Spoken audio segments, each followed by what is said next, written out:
Hi friends, എല്ലാവർക്കും recipes by രേവതിയുടെ ഒരു പുതിയ എപ്പിസോഡിലേക്ക് സ്വാഗതം.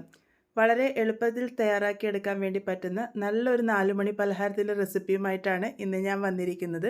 പുറമേ നല്ല മൊരിഞ്ഞിരിക്കുന്ന, ഉള്ളിൽ നല്ലൊരു ഫില്ലിങ്ങോട് കൂടിയിട്ടുള്ള വളരെ ടേസ്റ്റി ആയിട്ടുള്ള ഈ ഒരു പലഹാരം എങ്ങനെയാണ് ഉണ്ടാക്കുന്നത് നമുക്കൊന്ന് നോക്കിയിട്ട് വരാം. ആദ്യം ഇതിൻ്റെ ഫില്ലിംഗാണ് തയ്യാറാക്കിയെടുക്കുന്നത്. അതിന് വേണ്ടിയിട്ട് ഒരു പാനിലേക്ക് ഏകദേശം 1.5 ടീസ്പൂണിൻ്റെ അടുത്ത് വെളിച്ചെണ്ണ ഒഴിച്ച് കൊടുത്തിട്ടുണ്ട്. എണ്ണ ഒന്ന് ചൂടായി വരുമ്പോൾ ഇതിലേക്ക് ഒരു മീഡിയം സൈസ് ഉള്ളി നല്ല കനം കുറച്ച് അരിഞ്ഞതാണ് ഇട്ട് കൊടുത്തിരിക്കുന്നത്. ഒന്ന് ചെറുതായിട്ട് സോട്ട് ചെയ്തെടുക്കാം. അതിനുശേഷം ഇതിലേക്ക് ഒരു പച്ചമുളക് നല്ല ചെറുതായിട്ട് അരിഞ്ഞിട്ട് ചേർത്ത് കൊടുത്തിട്ടുണ്ട്. കുട്ടികളുണ്ടെങ്കിൽ പച്ചമുളക് ഒഴിവാക്കിയാലും കുഴപ്പമൊന്നുമില്ല. 1/2 ടീസ്പൂൺ അളവിൽ ഇഞ്ചി വെളുത്തുള്ളി പേസ്റ്റും കൂടെ ചേർത്ത് കൊടുത്തിട്ടുണ്ട്. ഇതിന് പകരം ഇഞ്ചി വെളുത്തുള്ളി ചതച്ചിട്ട് വേണമെങ്കിലും ചേർത്ത് കൊടുക്കാവുന്നതാണ്. എല്ലാത്തിൻ്റെയും പച്ചമണം മാറി വരുന്നത് വരെ ഒന്ന് നല്ല പോലെ തന്നെ സോട്ട് ചെയ്തെടുത്തിട്ടുണ്ട്. ഇപ്പോൾ ഉള്ളിയുടെ കളറൊക്കെ മാറിയിട്ടൊരു ലൈറ്റ് ഗോൾഡൻ ബ്രൗൺ കളർ ആയിട്ടുണ്ട്. ഈ ഒരു സമയമാകുമ്പോൾ ഇതിലേക്ക് ഒരു ചെറിയ തക്കാളി ചെറുതായിട്ട് അരിഞ്ഞതാണ് ചേർത്ത് കൊടുത്തിരിക്കുന്നത്. ഇതും കൂടെ ചേർത്ത് കൊടുത്ത് ഒന്ന് നല്ല പോലെ വഴറ്റിയെടുക്കാം. തക്കാളിയൊക്കെ ഒന്ന് ചെറുതായിട്ട് വെന്ത് ഒന്ന് ഉടഞ്ഞു വരണം. ആ ഒരു സമയം വരെയാണ് നമ്മളിതൊന്ന് വഴറ്റി കൊടുക്കേണ്ടത്. ഇതിപ്പോൾ പാകത്തിന് റെഡി ആയിട്ടുണ്ട്. തക്കാളിയൊക്കെ ചെറുതായിട്ട് വാടി വന്നിട്ടുണ്ട്. ഈ ഒരു സമയമാകുമ്പോൾ ഇതിലേക്ക് 1/4 ടീസ്പൂണിൻ്റെ പകുതി അളവിൽ മഞ്ഞൾപ്പൊടി ചേർത്തിട്ടുണ്ട്. ഇതിൻ്റെ കൂടെ തന്നെ 1/2 ടീസ്പൂൺ അളവിൽ മല്ലിപ്പൊടിയും 1/2 ടീസ്പൂൺ അളവിൽ ചിക്കൻ മസാലയാണ് ഞാനിവിടെ ചേർത്തിരിക്കുന്നത്. നിങ്ങൾക്കിതിന് പകരം ഗരം മസാല പൊടി വേണമെങ്കിലും ചേർക്കാവുന്നതാണ്. ഞാനിവിടെ 1/2 ടീസ്പൂൺ അളവിൽ കാശ്മീരി ചില്ലി പൗഡറാണ് ചേർത്തിട്ടുള്ളത്. അതുപോലെ തന്നെ 1/4 ടീസ്പൂൺ കുരുമുളക് എടുത്തിട്ട് അത് മുഴുവനായിട്ടും ചേർത്തിട്ടില്ല, ആവശ്യത്തിന് മാത്രം ചേർത്ത് കൊടുത്താൽ മതി. ഇതിലേക്ക് ആവശ്യത്തിന് ഉപ്പും കൂടെ ചേർത്ത് കൊടുക്കാം. ഞാനിവിടെ 1/4 ടീസ്പൂണോളം ഇട്ട് കൊടുത്തിട്ടുണ്ട്. ഒരല്പം വെള്ളം ഞാനിവിടെ ഒഴിച്ചു കൊടുത്തിട്ടുണ്ട്. ആ ഒരു മസാല കരിയാതെ കിട്ടാൻ വേണ്ടിയിട്ടാണ്. എല്ലാം കൂടെ ഒന്ന് നന്നായിട്ട് സോട്ട് ചെയ്തെടുക്കുക. കുരുമുളക് പൊടിയുടെ ഒക്കെ അളവ് നിങ്ങൾക്ക് ഇഷ്ടാനുസരണം കൂട്ടുകയും കുറയ്ക്കുകയൊക്കെ ചെയ്യാവുന്നതാണ്. അതുപോലെ തന്നെ ഞാനിവിടെ കാശ്മീരി ചില്ലി പൗഡറാണ് ഉപയോഗിച്ചിരിക്കുന്നത്. അതുകൊണ്ടാണ് 1/2 ടീസ്പൂൺ ഇട്ട് കൊടുത്തിരിക്കുന്നത്.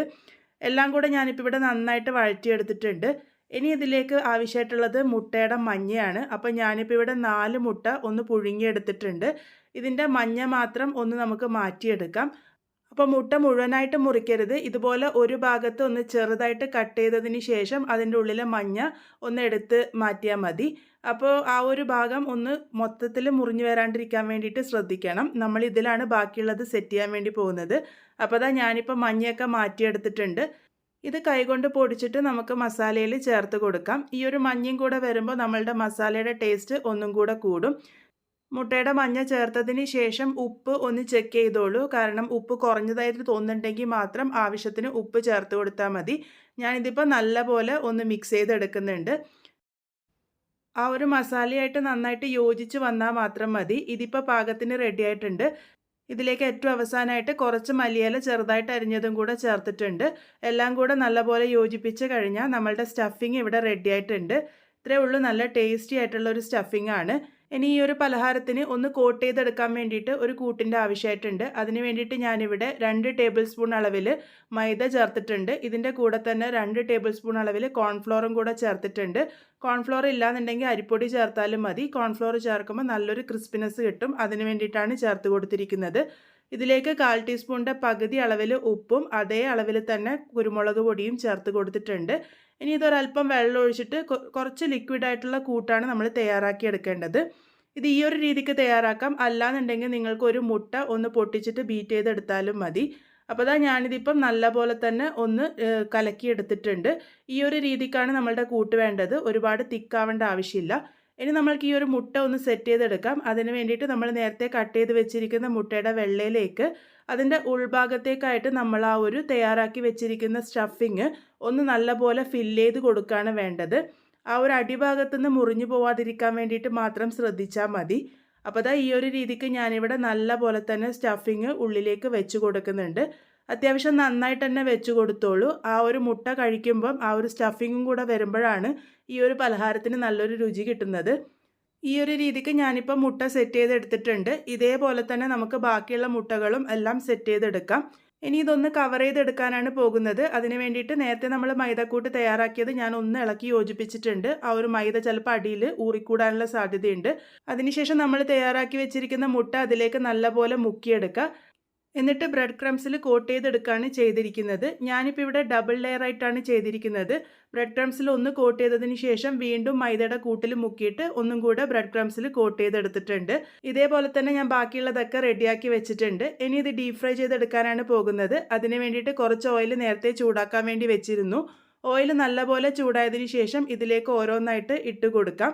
ഇട്ട് കൊടുത്തതിന് ശേഷം പിന്നെ മീഡിയം ഫ്ലെയിമിൽ വെച്ചിട്ട് വേണം നമ്മളിത് കുക്ക് ചെയ്തെടുക്കാൻ വേണ്ടിയിട്ട്. ഇത് ഇട്ട് കൊടുത്തു കഴിഞ്ഞാൽ കുറച്ച് സമയം അനക്കാതെ വെക്കുക. ആ ഒരു അടിഭാഗം നല്ലപോലെ ഫ്രൈ ആയി വന്നതിന് ശേഷം മാത്രം നമുക്കിത് മറിച്ചിട്ട് കൊടുക്കാം.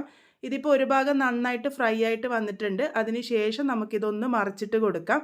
അങ്ങനെ തിരിച്ചും മറിച്ചൊക്കെയിട്ട് മീഡിയം ഫ്ലെയിമിൽ വെച്ചിട്ട് എല്ലാ ഭാഗവും നല്ലൊരു ഗോൾഡൻ ബ്രൗൺ കളർ ആകുന്നത് വരെയാണ് ഇത് കുക്ക് ചെയ്തെടുക്കേണ്ടത്. ഇത് നമ്മൾ സാധാരണ കട്ട്ലറ്റിനൊക്കെ ചെയ്യുന്ന ആ ഒരു രീതിക്ക് തന്നെയാണ് തയ്യാറാക്കിയിരിക്കുന്നത്.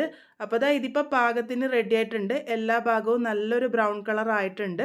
നമുക്കിത് എണ്ണയിൽ നിന്നും കോരി മാറ്റാം. ഒട്ടും തന്നെ എണ്ണ കുടിക്കാത്ത നല്ലൊരു പലഹാരമാണ്.